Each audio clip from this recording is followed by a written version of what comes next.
नमस्ते. तुम्ही ऐकत आहात प्रेम अनमोल असते वाणी. मी आहे तुमची होस्ट वाणी. मागील भागात मी परतल्यावर पापांनी सांगितले होते की अलका मॅमने त्यांची कशी काळजी घेतली. आज तुम्ही ऐकाल की एक हुशार विद्यार्थी असूनही माझे पापा केवळ एक साधारण गृहस्थ बनून का राहिले. ही एका त्याग आणि समर्पणाची कथा आहे ज्याने माझ्या हृदयाला स्पर्श केला. अलका मॅमची निस्वार्थ सेवा. अद्वितीय देखभाल. पापांनी सांगितले की अलका मॅमने फोन करून म्हटले होते, नीरजजी, तुमची काळजी घेणारी मुलगी वाणी जोपर्यंत परत येत नाही तोपर्यंत तुमचे जेवण माझ्या स्वयंपाकघरात बनवले जाईल. आणि त्यांनी न चुकता दोन्ही वेळचा डबा पोहोचवला. विवेकपूर्ण व्यवहार. पापांनी हे देखील सांगितले की मॅमने त्यांना रात्रीच्या जेवणासाठीही बोलावले, पण रात्री थांबवून घेतले नाही आणि त्यांच्या बोलण्यात कधीही वैयक्तिक प्रेमाचा संकेत नव्हता. हे पाहून मला वाटले की अलका मॅम नेहमीच विवेकपूर्ण बोलतात. नियतीचा निष्कर्ष. पापांशी संवाद थांबवून मी विचार करू लागले की अघटित कधीच घडत नाही आणि जे होणार असते तेच घडते. माझा अंतिम विचार हाच होता, नशिबात असेल तर स्वप्नील आणि माझे लग्न होऊनच राहील. नीरज जोशी यांचा त्यागपूर्ण भूतकाळ. प्रतिकूल परिस्थितीचा क्रम. पुढच्या रात्री पापांनी मला त्यांच्या आयुष्यातील संघर्षाची कहाणी सांगितली.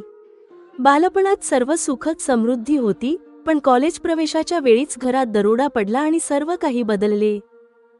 कलह आणि दुरावा, धन संपत्ती लुटल्यानंतर आणि वडील आजारी पडल्यानंतर कुटुंबातील परस्पर प्रेमाची जागा परस्पर चिडचिड आणि आदराची जागा अपमानकारक वर्तनाने घेतली.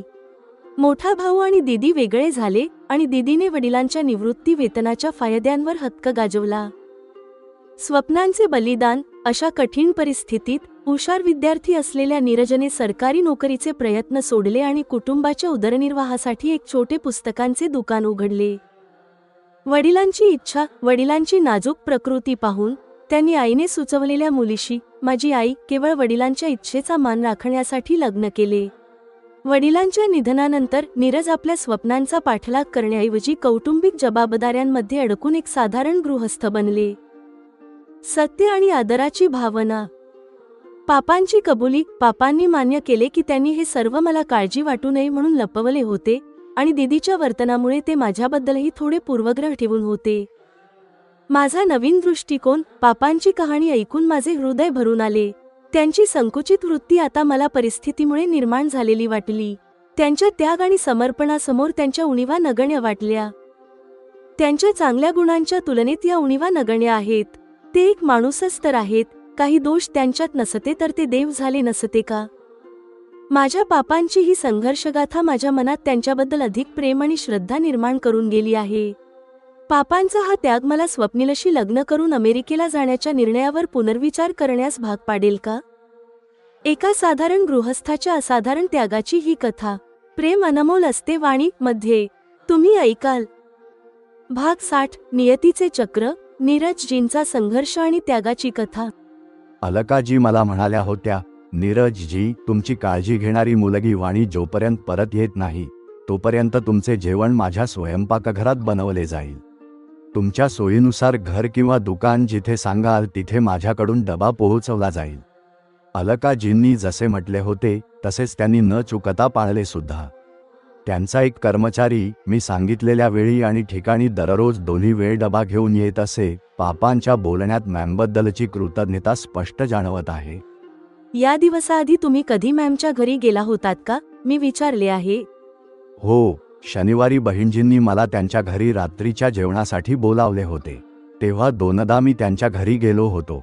दोन्ही वेळा त्यांनी मला रात्री तिथेच मुक्काम करण्याचा आग्रह केला होता, पण रात्री रिकाम्या घरात चोरी होऊ नये अशी भीती मला वाटते. हे मी त्यांना सांगितले होते. मग त्यांनी कोणताही हट धरला नाही. पापांनी सांगितले. जेव्हा तुम्ही तिथे गेला होतात तेव्हा कोणत्या विषयावर बोलणे झाले होते, मी त्यांच्या चेहऱ्याकडे पाहत विचारले. एकदा तर त्यांनी माझ्या कॉलेजच्या दिवसांतील 40 वर्षांपूर्वीच्या एका वक्तृत्व स्पर्धेबद्दल बोलले. दुसऱ्या वेळी वाणीचे आता लग्न करून द्यायला हवे असे म्हणत तुझ्याबद्दल बोलल्या. पापांनी सांगितले. दोघे भेटले तर असेच बोलणार अशी मला अपेक्षा होतीच. मी विचारल्यावर त्यांनी थोड्या विस्ताराने दोन्ही वेळची चर्चा सांगितली. त्या स्पर्धेच्या संदर्भात मॅमनी पापांना हे सांगितले नव्हते की त्या त्यांच्यावर प्रेम करू लागल्या होत्या, तसेच माझ्या लग्नाची काळजी करताना त्यांनी माझी खूप स्तुती केली, पण पापांना हे सांगितले नाही की त्यांना माझे लग्न त्यांचा भाचा स्वप्नीलशी करायचे आहे. हे स्पष्ट आहे की मॅम नेहमीच विवेकाने बोलतात. माझ्या पापांबद्दल त्यांच्या मनात काय भावना आहेत हे त्यांना आता सांगण्यात काही औचित्य उरले नाही आणि त्याची गरजही नाही. तसेच स्वप्नीलशी माझ्या लग्नाची गोष्ट बोलण्याची ही वेळ नाही. नक्कीच पापांना याबद्दल सांगण्यापूर्वी त्या माझ्याशी बोलणे आवश्यक मानतात. आपली गोष्ट सांगितल्यावर पापांना माझ्या अमेरिकेतील वास्तव्याचा अनुभव ऐकायचा आहे. पापा, तुम्हाला जांभया येत आहेत, डोळ्यात झोप दिसत आहे. आता तुम्ही झोपा, आपण यावर नंतर चर्चा करू, म्हणत मी उठले आणि दिवे मालवण्यासाठी स्विच बोर्डकडे वळले आहे.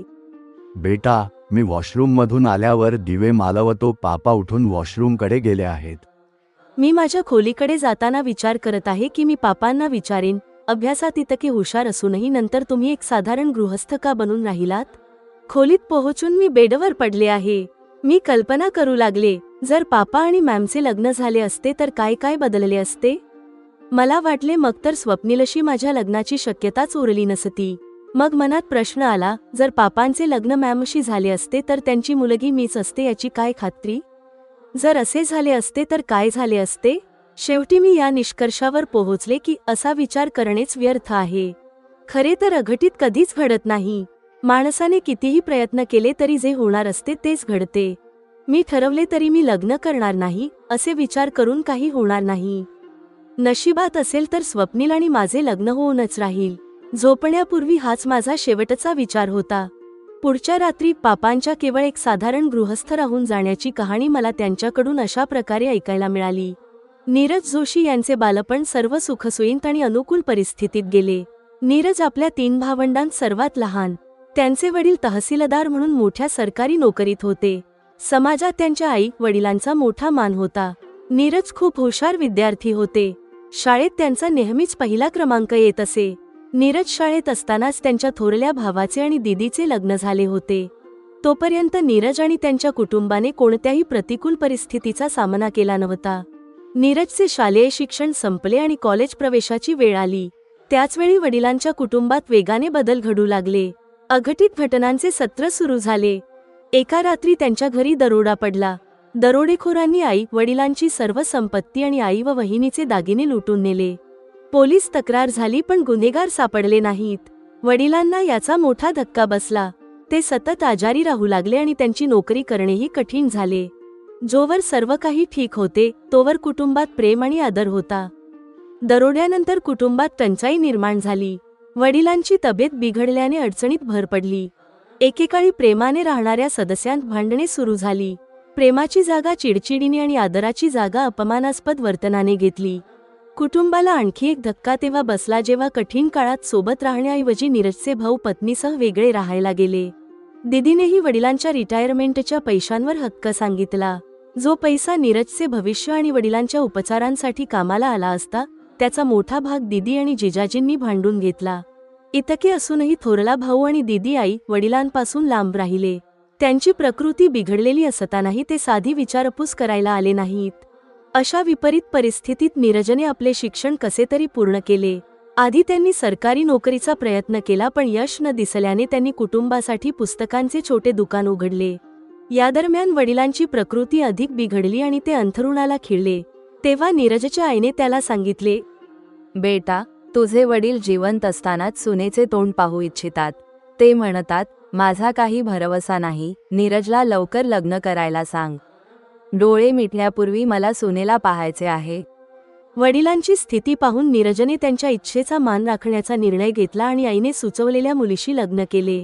नीरजला चांगली पत्नी मिळाली. त्यांच्या वडिलांनी सुनेचे हसतमुखाने स्वागत केले. लग्नानंतर 3 महिने पूर्ण होण्यापूर्वीच वडिलांनी या जगाचा निरोप घेतला. अशा प्रकारे हुशार बुद्धीचा नीरज आपल्या आई आणि पत्नीच्या जबाबदारीसाठी दुकानात व्यस्त झाला. संघर्षाशी झुंज देताना एकेकाळचा हुशार विद्यार्थी एक साधारण गृहस्थ बनून राहिला. पापांनी सांगितलेली ही गोष्ट ऐकून माझे हृदय भरून आले. पापा, तुम्ही किंवा आईने कधीच तुमच्या संघर्षाबद्दल आम्हाला सांगितले नाही. जर सांगितले असते तर तुम्ही मला त्रिचीला शिकायला पाठवले नाही. ही तक्रार माझ्या मनात राहिली नसती. मी उदास होऊन म्हटले, आम्हाला तुम्हाला चिंतेत टाकायचे नव्हते. तसेच माझ्या दीदीने जे केले त्यामुळे तुझ्याबद्दलही माझ्या मनात थोडा पूर्वग्रह होता. मला वाटायचे तू सुद्धा सासरी गेल्यावर दीदीसारखेच वागशील. म्हणून मी मयंकच्या शिक्षणाला महत्त्व दिले आणि तुझ्याबद्दलची माझी जबाबदारी केवळ लग्नापर्यंतच मानली. आज पापांनी मुलगा मुलगी भेद केल्याची कबुली देताना संकोच केला नाही. आता हे सत्य कळल्यावरही मी त्यांच्याबद्दलचा आदर कमी करणार नाही हे त्यांना समजले असावे. मला पापांबद्दल सहानुभूती वाटली. ते स्वार्थी नाहीत, त्यांनी आपल्या आई वडिलांसाठी मोठे बलिदान दिले. नीरजजींनी वडिलांच्या इच्छेखातर लग्न केले होते. जरी त्यांना चांगली पत्नी मिळाली तरी तो निर्णय त्यांनी केवळ आई वडिलांच्या समाधानासाठी घेतला होता. प्रतिकूल परिस्थितीत त्यांनी दुकान सुरू केले आणि कुटुंबाच्या पालनपोषणात स्वतःला झोकून दिले. हुशार विद्यार्थी असूनही आपल्या स्वप्नांचा त्याग करून त्यांनी कुटुंबाच्या हिताचा विचार केला. स्वतःच्या खांद्यावर आलेल्या जबाबदाऱ्या निष्ठेने पार पाडल्या. आपली जुनी कौशल्ये आणि गुणवत्तेबद्दल त्यांनी कधीच फुशारकी मारली नाही. तक्रार न करता जे आवश्यक होते तेच ते करत राहिले. म्हणूनच ते मला एक साधारण व्यक्ती वाटत होते. आता त्यांच्या त्यागी जीवनाबद्दल कळल्यावर त्यांच्याबद्दलचा माझा आदर आणि श्रद्धा वाढली आहे. त्यांच्यात असलेली संकुचित वृत्ती आता मला परिस्थितीमुळे निर्माण झालेली वाटते. त्यांच्या चांगल्या गुणांसमोर या उणीवा काहीच नाहीत.